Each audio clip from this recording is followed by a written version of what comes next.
Hello friends, இந்த வீடியோவில் R Sundararajan இயக்கத்தில் நடிகர் மோகன் நடித்த திரைப்படங்களை பற்றி பார்க்க போகிறோம். 1982ஆம் ஆண்டு இவரது இயக்கத்தில் வெளிவந்த தமிழ் திரைப்படம் பயணங்கள் முடிவதில்லை. இந்த படத்தில் மோகன் மற்றும் பூர்ணிமா பாக்யராஜ் ஆகியோர் முக்கியமான கதாபாத்திரங்களில் நடித்திருக்கிறார்கள். இத்திரைப்படத்தின் பிரம்மாண்டமான வெற்றிக்கு மிக முக்கிய காரணம் இளையராஜாவின் இசையமைப்பில் வெளிவந்த அருமையான பாடல்கள் மற்றும் ஆர் சுந்தரராஜனின் சுவாரஸ்யமான திரைக்கதை. மோகன் மற்றும் பூர்ணிமாவின் நடிப்பும் இத்திரைப்படத்திற்கு மிகப்பெரிய வெற்றியை கொடுத்தன.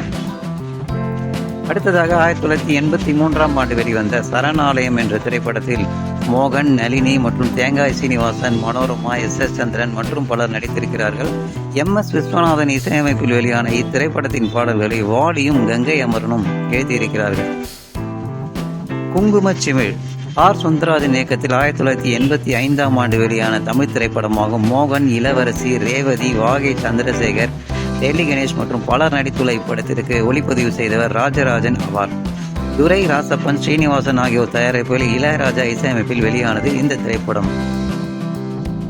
1983ஆம் ஆண்டு வெளிவந்த தூங்காத கண்ணென்று ஒன்று தமிழ் திரைப்படமாகும். ஆர் சுந்தரராஜன் இயக்கிய இப்படத்தை கோபிநாதன் தயாரித்தார். இப்படத்தில் மோகன், அம்பிகா, VK ராமசாமி, SP சேகர் ஆகியோர் நடித்திருக்கிறார்கள்.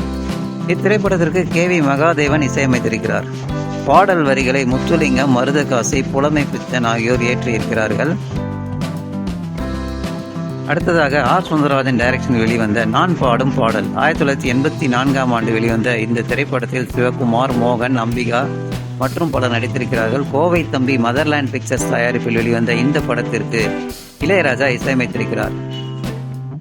அடுத்ததாக AVMN தயாரிப்பில் வெளிவந்த மெல்ல திறந்தது கதவு. இத்திரைப்படத்தில் மோகன், அமலா மற்றும் ராதா ஆகியோர் முன்னணி கதாபாத்திரங்களில் நடித்திருக்கிறார்கள். MS விஸ்வநாதன் மற்றும் இளையராஜா ஆகியோர் இணைந்து இசையமைத்த முதல் திரைப்படம் இதுவே ஆகும். இந்த திரைப்படம் 1986ஆம் ஆண்டு வெளியானது.